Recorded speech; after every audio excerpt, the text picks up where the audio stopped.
Hello, everybody. Welcome to today's show. I am super excited to be introducing Scott Robert Lim. In today's webinar, we are going to be going through how you can add really big, beautiful light to your imagery on a tiny budget. For those of you who have not witnessed Scott Robert Lim's awesome education, he's been on the top 5 most popular creative lives. This year, Shutter Magazine named him one of the top 10 most influential photographers in their industry. What I wanted to really point out is, while I don't oftentimes have creative experts on the show, we are oftentimes talking about marketing and business tips. But when I talked to Scott in Las Vegas, one of the things that became really apparent to me is how important it is to always be evolving your craft and always be learning, because that is what can also help you set yourself apart. When we talk about marketing, a lot of what marketing is really defining who you are and your unique brand. And one of the easiest things you can do today to set yourself apart from the flooded market is to adopt a unique style, a unique look to your photography. Another marketing guru, Seth Godin, talks about the whole debate of having a watermark or not. What if you created work that was so unique, so uniquely your style, that people knew it was yours and you didn't even have to put a watermark on it? Well, Scott Robert is one of those types of photographers. As you can see in these images here, he has a unique style all to his own, and he's going to actually walk you through some of this step-by-step how he created some of these images. And by all means, this is not about you taking Scott's style. It's how you can take his really simple tricks and tips on how to use flash and how to use light in your work to create your own unique style. And furthermore, the last point to really listen for, and the last reason why this is so important, is when you can really learn and increase your confidence with flash and by leveraging existing light, it increases your versatility and it allows you to go into more situations with more confidence, knowing you can get that shot. And that is also going to set you apart from your competition. So sit back, relax, and enjoy this awesome conversation I have with Scott Robert Lim. Here we go. Thank you, everybody, for joining today's call. I'm honored to welcome Scott Robert Lim. He is a awesome dude. I have to say, when I met him, I love this journey that Sticky Albums has taken me on to meeting people all over the world. And Scott and I met at WPPI, and I oftentimes will get kind of starstruck where he's like, "Hey, Nate, I'm Scott." I'm like, "Yeah, I know who you are." He's like, I was like, "Scott, I want to check out what Sticky Albums is." Like, "Yeah, awesome. Well, I want to know more about what you're doing." So we had this great talk at the bar where all the best talks happen at events like WPPI. And we came together, like, I need you to come on to my weekly webinar and share some of your awesome expertise with the Sticky Albums audience. And you so graciously agreed to do so. So thank you again. We're going to jump in and start talking about how you can go big with your light on it. Hi, this is Scott Robert Lim, and I'm going to talk about going big on a tiny budget. Talking about going big, size does matter. All right? Bigger the light, the better the quality. And so it's hard to get that big, great light a lot of times when you're on location and not in your studio. But I'm going to show you some ways to get some big light, and it's not going to cost you a lot of money. So I have this rule called the big light rule. And what this rule is that when the light is hitting the subject and it's in front of the subject, the bigger the light you have to have in order for that subject to look great. Now, if the light is off to the side, the more the light is off to the side, the quality of light is not as nearly as important as if that light is in front of the subject. So the more the light is in front of the subject, the bigger it has to be. Now, how do you know if you're getting good quality big light? Well, look at this picture. There's one thing that can tell you that you're in great light, and it's what? The catch lights. Catch lights reveal the light source, and if you see those amazing catch lights in the eyes, then you know you've got something going on and you've got some really great light there. So the bigger the catch lights, the better the light. So look at your subject. If you can find those catch lights in the eyes, most likely you've got some really great light. Okay, there's 3 ways to create big light. One, you gotta move that light as close as possible to the subject. I see a lot of, photographers who are just starting, and I see them, place their light or their flash, and I go, man, they could get that flash 3 feet closer. And you don't think it makes a big difference, but it does. So that closer, and when I shoot portraits, especially if I'm shooting like the waist up, seriously, I like to get my light about 3 feet away from my subject all the time. So I'm really moving that light close as possible to the subject. And that's going to give you bigger light because the source size is going to be bigger relative to the subject. And so just doing that right there don't cost you anything at all. And it's going to help you get better light. 2, modify light with a diffuser and enlarge the source size. Okay, modify the light with the diffuser and enlarge the source size. So there's different ways to do it. I'm going to show you a really easy way to do it, but a lot of times people like to use these beauty dishes or soft boxes and all this kind of stuff, but I'm going to show you a very simple way to do this on a budget. 3, another thing that you can do is you can group smaller lights together to create a larger source. And I kind of thought of this idea. I used to be kind of a nerd. I was kind of into building my own speaker systems, all right, back in the day when we didn't have computers. So we messed around with audio because we didn't have computers back then. We actually played an instrument, like I played guitar, and we used to love audio and sound. So I used to design my own speakers. And I was reading this speaker book one time, and it says, because sound waves and light kind of act the same way a little bit.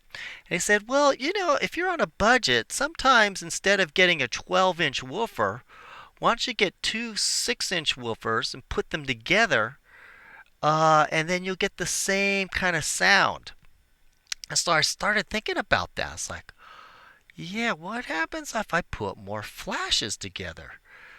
I should get a bigger source light, and it'll act like one big source if I put more together. And I've used that strategy a lot, and it's worked well with me. So I'll get into that a little bit better. And there's other advantages of doing that also, and we'll get into that a little bit later. So what I want you to remember that it's not about the strength of light, but the quality of light. Okay? Especially with the cameras nowadays.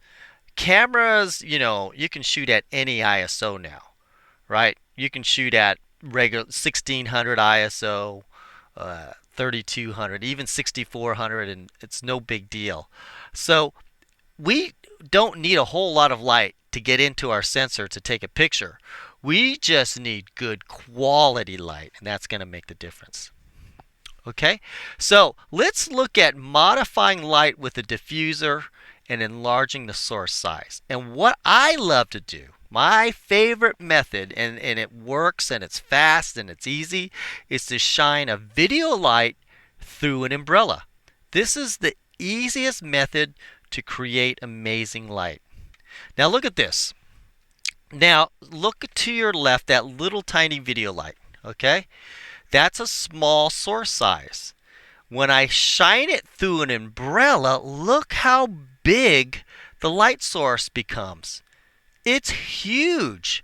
And so now it's shining through that umbrella and it's making it a lot bigger. Perhaps, 70 times, 100 times bigger. And it's giving me some good quality light. And this is probably the best $20 investment that you can have is a shoot-through translucent umbrella. And what I love about this is it's really fast to set up. How long does it take you to open up an umbrella? Seconds, right? Now, let me ask you this. How long does it take you to put your softbox together? Forever and a day, right? So that's why I love umbrellas, and especially when I'm on location and maybe I'm not supposed to be shooting where I'm supposed to shoot, but I want to get a quickie off and take a nice shot. I open up my umbrella, bam, shoot it. The security guard starts running after me. Hey, I've done my business already. Put my umbrella away, walk away, get my shot. So how do you use the video light through an umbrella? Well, what you got to do first is you have to use a very high ISO. Why? Because the video light is strong, especially the video light that I use that I also manufacture called the Killer Video Light. But still, any video light is a lot less power than, say, a flash or a strobe. It's probably 1/100th the power. So even though it's good light and you can see it, what you see is what you get. That's why I like using video light. It's not very strong. So that's why you can only use this when you're in a high ISO situation.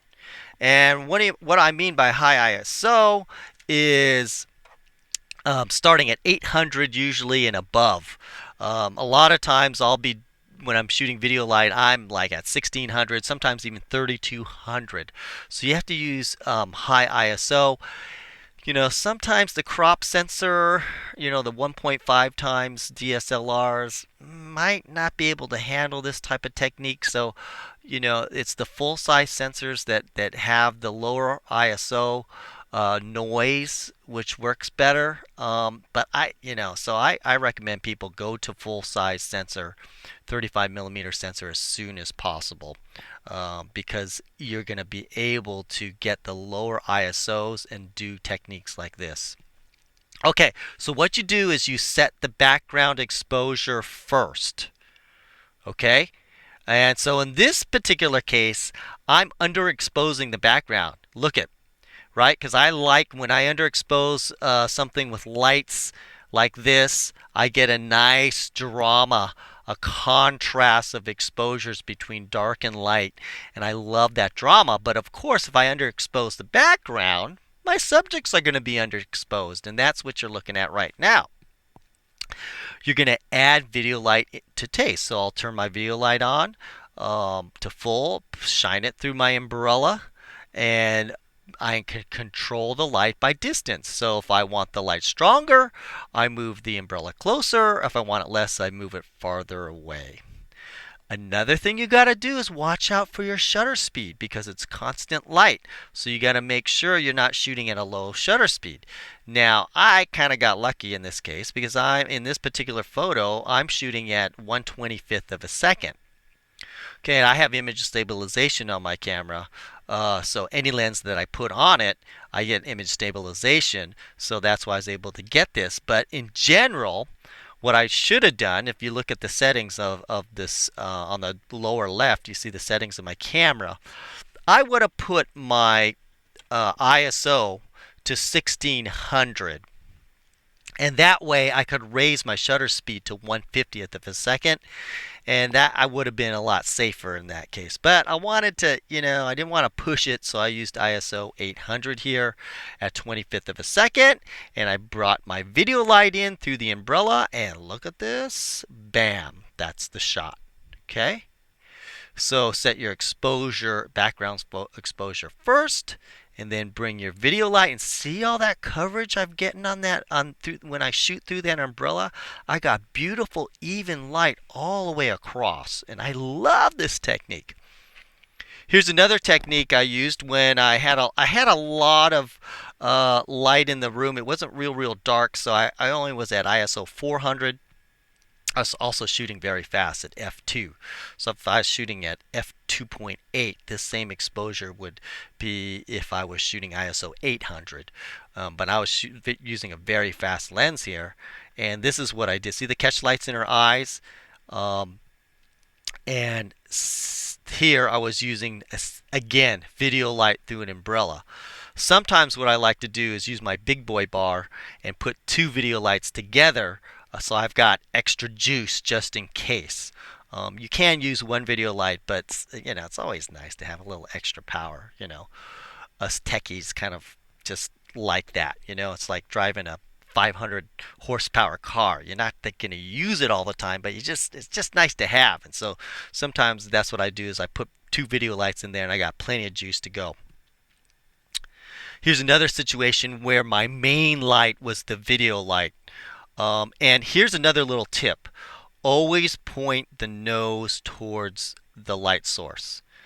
And when you have off-camera lighting and the nose goes towards the light source, you see the little shadow on her cheek that you get? And that's going to define the subject's face. Okay, it's going to give it shape. And when you do that, everybody looks slimmer. You put a little shadow on the cheek and everybody looks thinner. And don't we all want to lose 10 pounds or 5 pounds? And that's what shadow does. And I love that. I love that look where I've got a little bit of shadow on the face. And now unless you're shooting a rail thin model, you don't need to really do that. That's why models are so thin, because a lot of times they just use even lighting, and they use makeup even to create that shadow on the face. But I like to do it with light. And so here, although I'm using more than one light source for like the kickers in the back, and I put a blue gel against the background with a flash to light up the background, but the main light on my subject is just the video light. And see the catch lights in their eyes on the left photo there? So you can tell I'm getting some good soft directional light. Okay, so the tip is nose towards the light to get that shadow on the cheek to define the face. Here's another situation where nose towards the light, right? So the light is coming from above. Okay, and I've got some beautiful soft light on her.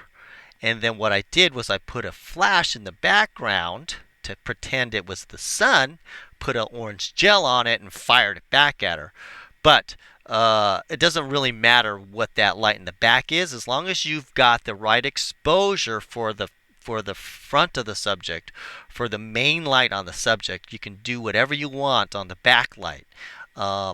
Whatever kind of strength, if you want a little bit, you want a lot, feel free to do whatever you want to do. And that's kind of what I call my sandwich lighting technique, where I sandwich the person with light. So I have a main light and then I have a light in the back. And so let's say the person is the meat and the light is the two pieces of bread, and I like to always sandwich my person with light, my subject with light. Okay, now that's through an umbrella. That's a video light through an umbrella. What I love doing when you're outdoors and you need stronger light, you can do it through a flash through an umbrella, and that works really well. And so the same difficulties with flash. This is why flash doesn't really look that good by itself a lot of times, is because it has a small light source, right? It's 2 by 3 inches. That's teeny weeny. That's not going to give you big, good light. It's going to give you strong light, but especially if you have the flash on camera and you fire those snapshots, it looks okay. Not unless you're kind of using if you have a lot of ambient light and you're mixing it and you're just using the flash for fill, then it looks okay. But if you're using flash as your main light and you just use that small little area, it's not cool. You need bigger. So you put it through, see the same thing. You put it through an umbrella, and now the source size becomes 100 times greater with the umbrella, and it's going to give you some good quality light. That size of that umbrella is now your source size, and you're going to get some good light with that. Just a simple shoot through umbrella. Let me show you an example. Okay, here we are in Jamaica. I did a workshop over there. And so what I do, I set my background first, right? Because my flash can't fire all the way back in the background there. That's too far away. That's like what, 100, 200 feet away. My flash is not going to light up. So if I want that greenery in the background to show, I've got to get that in my camera first. I have to see it in my camera. My subject then is a little bit underexposed, and then I bring my flash to fill it in. And so this is what I did here. See that? See that flash? The umbrella fills it in. And so this is the steps that you've got to do this. First, set your background exposure to the taste, however you like it. If you like it dark, underexpose it. If you like it brighter, go ahead and make it brighter. It's up to you how you want to set that background exposure. Keep your shutter below 1/200th of a second, because when you're shooting in manual, which I highly recommend because you're going to have full control over things, you need to keep your shutter speed under 200th of a second so you can sync with your flash, or else your flash is not going to show up on your picture. So keep it under 1/200th of a second, and then expose your subject with the flash. If it's too bright, turn it down, or you can move your flash back. I like to keep that flash as close as possible to the subject, so usually, I'll line it up, and I'll trim the flash down, or move it back slightly with the umbrella. But I tend to like to keep that light source as close as possible to my subject, because that's when the light looks the best. Now,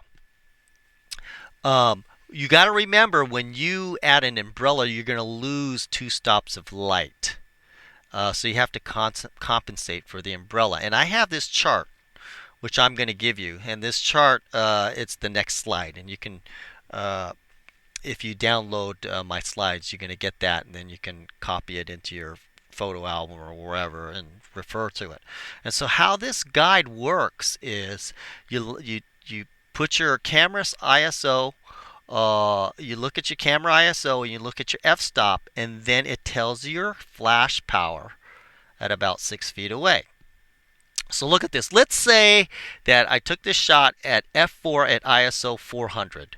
Okay, that would tell me I need to put my flash on 1/64th power to correct, and about 6 feet away, to correctly expose my subject. However, I am putting an umbrella on my flash, and I'm going to lose 2 stops. So I would have to bump it up 2 stops. 1 stop would be 1/32nd power.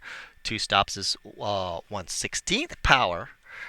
And that would give me the proper exposure. Okay? So you bump it up 2 stops. And this is at 6 feet away. Or what you could do is still use that 1/64th power, but instead of 6 feet away, you could put it at 3 feet away with the umbrella, and it'll be the same. But basically, when you put the umbrella on, you're going to lose 2 stops of power. If you use the inverse square law, which means if you half the distance to the subject, you're going to gain 2 stops. So this chart is meant for the source to be 6 feet away, but if you put it at 3 feet away, you're going to gain 2 stops, which equals what you lose when you put the umbrella on by losing 2 stops of light. So it's kind of a wash that way. And so that's how I use umbrella. But it's very, don't get all freaked out about doing this thing. Just go out and do it, and you'll figure it out. It's easy. If it's too bright, you turn the flash down. If it's not bright enough, you turn it up or move it closer. And it's really easy. So don't feel like you got to know this before you go do it. Once you go do it, you'll understand it. It's kind of like playing basketball, right? I'm teaching my daughter how to play basketball, and I could show her. We could watch Laker games and Clipper games all day long, and we could watch DVDs and videos, and oh, here's how you dribble the ball, here's how you do a crossover, here's how you shoot. But really, she needs to really just go out and do it, right? Photography is the same thing, man. You got all these videos and everything. You get overloaded with all this knowledge. Just go out and do it, and everything will with practice, you'll get the hang of things and it'll be no problem. Okay, so look at this. Flash through an umbrella. Okay, I set my background first. How I like that sky to look. Whether you like it dark or light, it's up to you. Then I look at my chart. I figure out what my ISO is, my f-stop. You put your flash on, and then you add the flash. And then I adjust. Let's say I shoot it and, ooh, gosh, it's not bright enough. I can move my flash closer, and then I can adjust the light that way, or I can move my flash back a little bit if it's too strong. I like using my light and moving it closer and farther to adjust my light, because then I don't have to mess with my background exposure. Because I've already, got my back. Once I change my f-stop or I change my shutter speed, then my background exposure is going to be all messed up. So I'd rather set that background exposure and then just adjust the light by distance with my source. And so look, I'm setting up this umbrella, doing a shot like this, and then here's the final shot that I got, and that's just with one, a flash and a simple shoot through umbrella. Look how gorgeous that light is. And this is shooting with a Sony RX100. You know what that is? That's like a glorified point and shoot camera with a hot shoe on it. It's like a 1-inch sensor. It's not even a crop size sensor. It's a little bit less than a crop size sensor, but it takes amazing photos like this. I'm just using a small little camera, and I guarantee you can print this image up to however large you want it, and it'll still look great. So as long as you have good light on your subject and you expose it well, your images are going to look great. Here's another reason why I like using an umbrella is when you're outdoors at night. Usually when you're indoors shooting the reception, like at a wedding, you can bounce the light off the wall, or you can bounce it off the ceiling and get some great light. But when you're outdoors, you can't bounce it off anything, so you need a big light source. And so this guy here was going to sing to his wife, and he hired this mariachi band. He's going to sing to her in Spanish. He's of Armenian descent, so his native tongue isn't Spanish, but he's going to sing to her in Spanish. He wanted this amazing shot at night. Look how dark it was. So I exposed for the background first. I wanted that tower in there. I had to set my camera to ISO 3200 and 1/6 of a second, man. That's like, it was dark there. And so I got my flash, I lined it up. He starts singing to her, and bam, I got that shot right there. That beautiful, soft light coming down from above really sets the mood of that shot. Okay, here's another concept. Grouping smaller light sources together to create a larger source. So now look at this. When I put 3, this is my triple mount. You can go to my store and check this out. What I did was I created this triple mount so you could put 3 flashes on it to get a larger light source. And also, if you put one trigger on it, it'll fire all 3 of the flashes without having to have a trigger on all your flashes. So it saves you money there. So you just take your Pocket Wizard or my little tiny triggers and you put it in this little shoe. I created a cold shoe that you can slide it on this triple mount, and then you take the mini jack out of the receiver into my triple mount unit, and then it'll fire all 3 of these flashes at the same time. You can mix and match flashes. You can put Canon and Nikon together. Oh my gosh, they could live peacefully together. You could use both brands and no problem. You can use mine, you can use a Nikon, you can use a Canon, and all 3 would work. It just making light, man. That's all it is. Don't worry about it. Just, you can go online and you can buy some low-cost flashes that have manual power, manual control on it, and you could probably pick up some flashes for $30 each, and you have a nice, when you put 3 flashes together like this is like the equivalent of a studio strobe. And it's no battery pack or anything you have to lug around, and it's very powerful, and it's going to give you some nice light. And here it is, right here. I was using that small little Sony camera, that Sony RX100 that you saw in the previous picture, with this nice big light. And it's powerful too. So when you're shooting out in the bright sun, now how you can tell when you need a lot of juice, when you need a lot of power, is when you're in bright sun, look at the shadows. When the shadows are sharp, the lines are sharp and defined, that means that you're shooting at ISO 100 at like f11 or f16, and you need a lot of light to match the power of the sun. Or else, when you take a picture, you're gonna, if you want those nice rich blue skies in the background, you got to have a lot of flash power to match that exposure. Or what's going to happen if you're underpowered, you're going to blow out your background. The subject might be exposed correctly, but you're going to blow out your background because you just don't have enough juice on your flash. So what you're doing in your situation like this, the sun is so bright on your background image that you've got to set it all the way up to high f-stop in order to get those blue skies and those clouds and everything. Then you got to match that light on the subject, and you need a lot of juice. And sometimes one flash is not going to do it. That's why you got to group 3 flashes together, and then you'll have plenty of juice. Also, when you group more flashes together, you don't have to put your flash on full.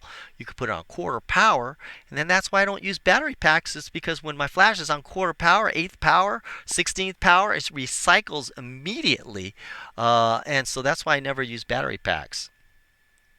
Here's another situation here. It's sunset.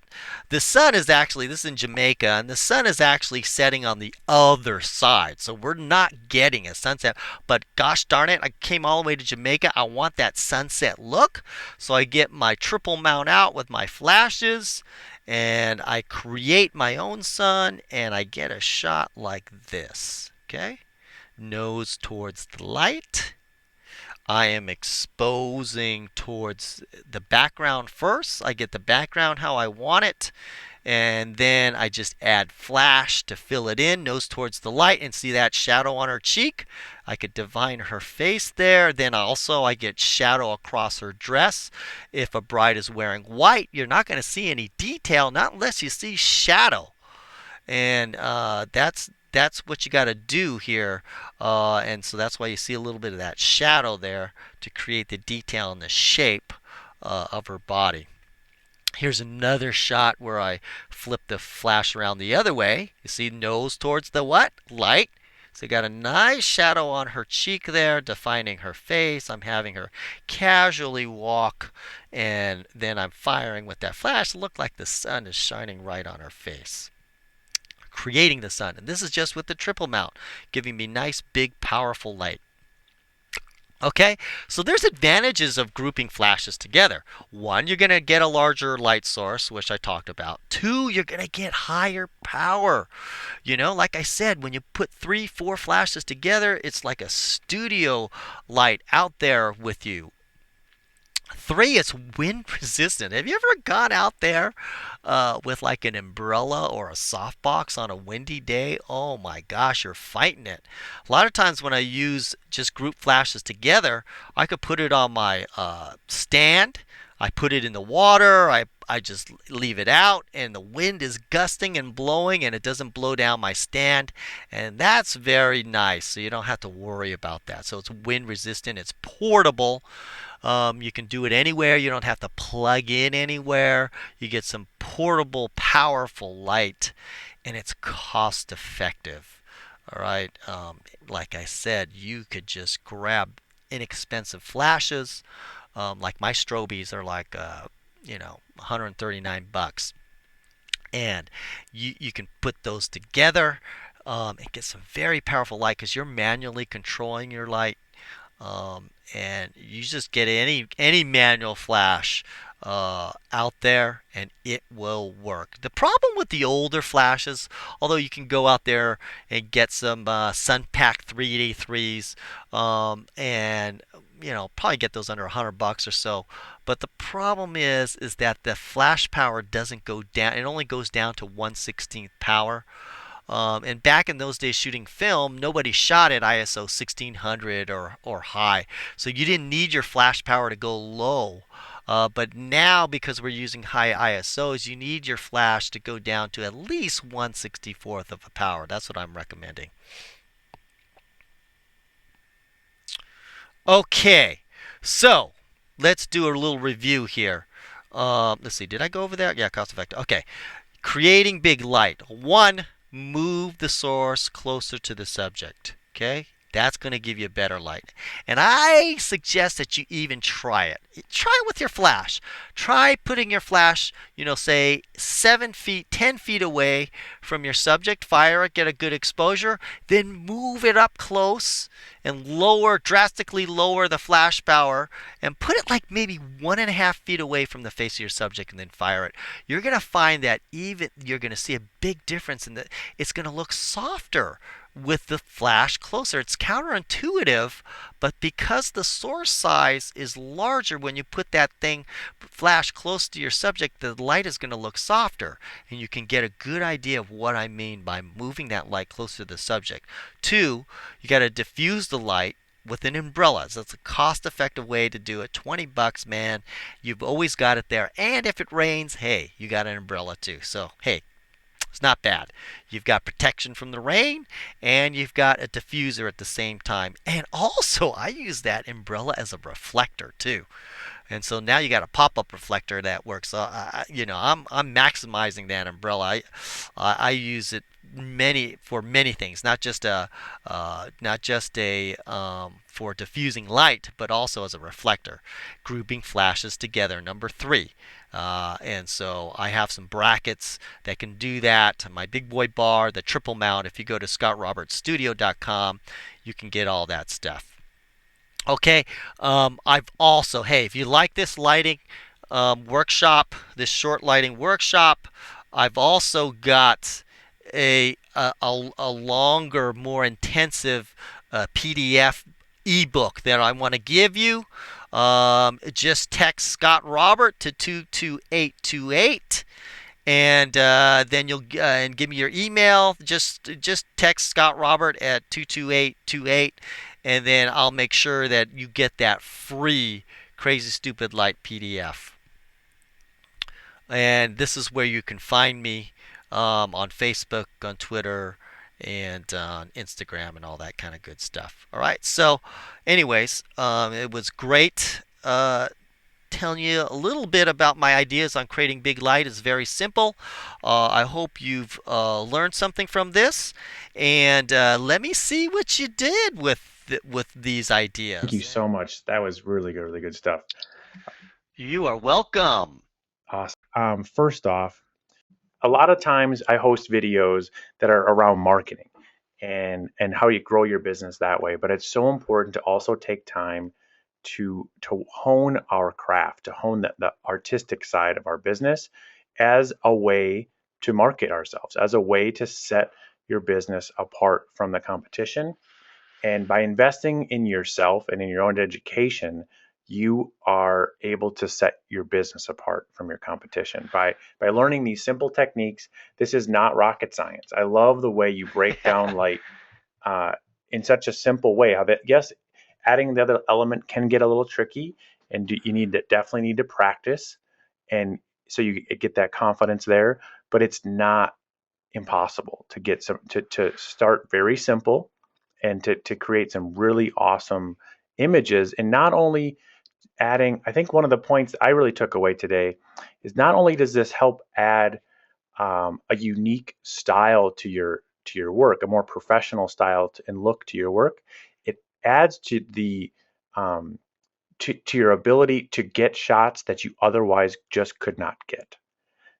Yes. When the sun is super bright, when you or if you're out shooting at night outdoors, there's some shots that you just wouldn't be able to get, and again, that helps you set yourself apart. Um, so go ahead Yeah, and let me. I go ahead.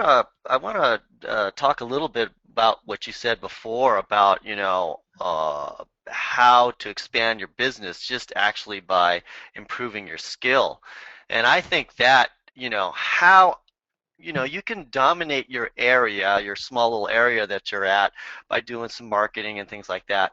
But if you want to start doing international work, if you want to start getting published in magazines and build your brand into a world-class level, you have to get better. And once you become really good and you create some world-class imagery, you don't have to do anything. It's just kind of like this zero marketing effect, and then people just start sharing your work, your sticky albums, and bam, you just start exploding without any marketing at all, which I call zero marketing.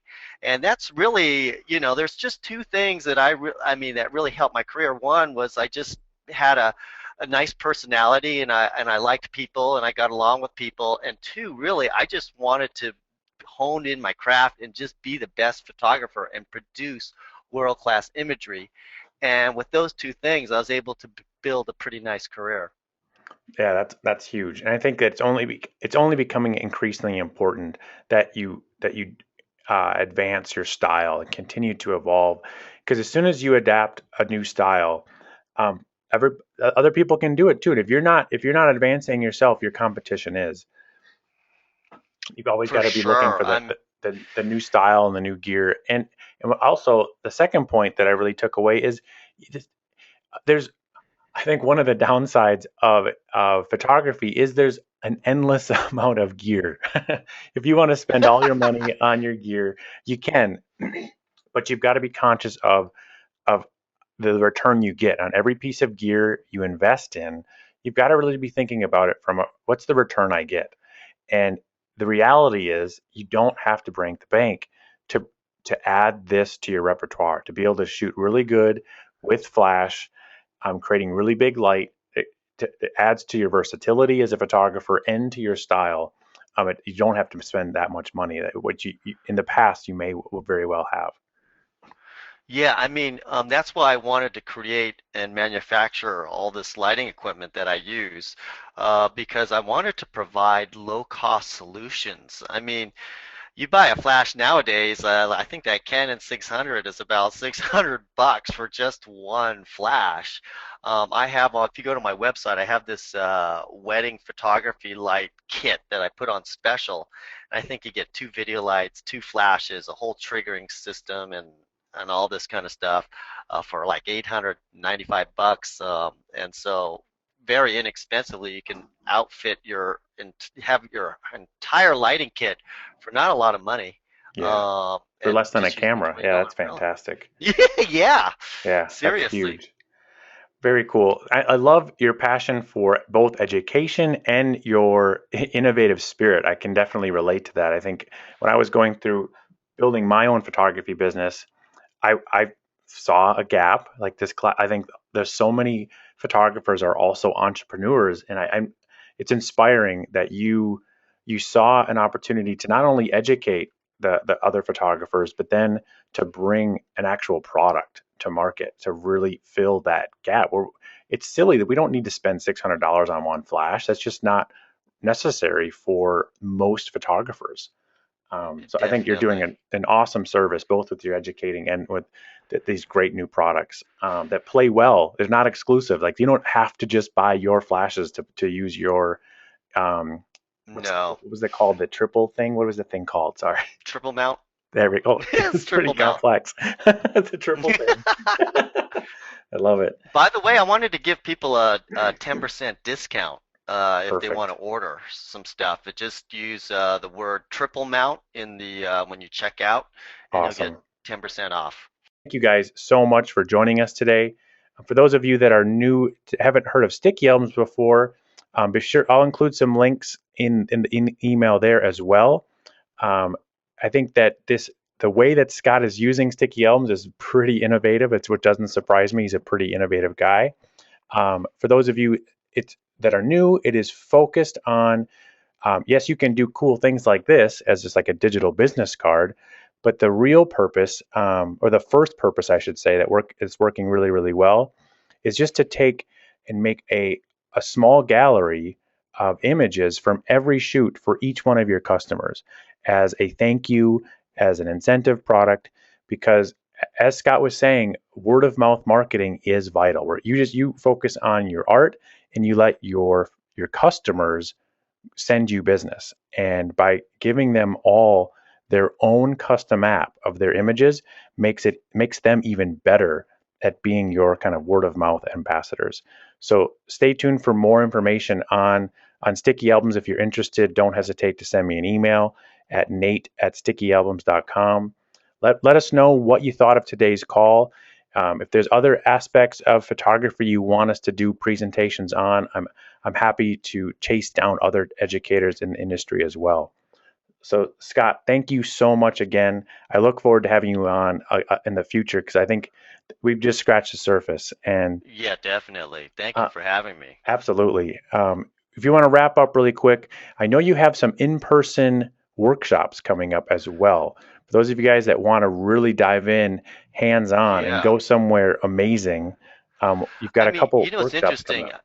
Yeah, I've done a lot of things online, and I've done some, very popular creative live videos and all that. And for sure, I mean, I've had when people do the um, hands-on stuff, it's completely different than learning from a video because there's so many different situations that you shoot under that a video doesn't cover that you learn while doing the hands-on. So that's why I loved doing these international workshops or just workshops in general. We go to some really cool places. I've got one in August in London that I'm doing, which is great, and then also another one in September in New York City, which is pretty cool.